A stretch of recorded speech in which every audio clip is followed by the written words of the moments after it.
ରାଧେ ରାଧେ ସାଙ୍ଗମାନେ, ଆପଣମାନଙ୍କୁ ସ୍ୱାଗତ କରୁଛି ମୋର ଏକ ନୂଆ ଫ୍ରେଶ୍ ଭିଡ଼ିଓକୁ। ତ ଆମେ ଦୁଇଜଣ ରେଡ଼ି ହେଇକି ବାହାରି ଗଲୁ ଗଣେଶ ପୂଜା ଭସାଣି ଦେଖିବା ପାଇଁ। ଇଏ ହେଉଛି ଆମ ରୁମ୍ଠୁ 4-5 କିଲୋମିଟର ହେବ।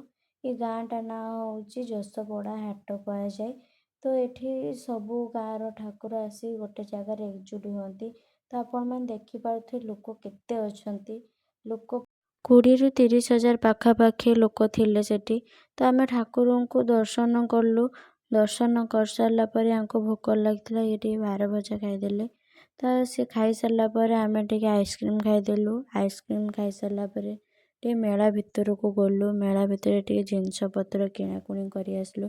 ମେଳା ଭିତରେ ଭିଡ଼ିଓ କରିପାରିନଥିଲି କାରଣ ବହୁତ ଭିଡ଼ ହେଇଥିଲା, ସେଥିପାଇଁ ମୁଁ ଭିଡ଼ିଓ କରିପାରିଲିନି।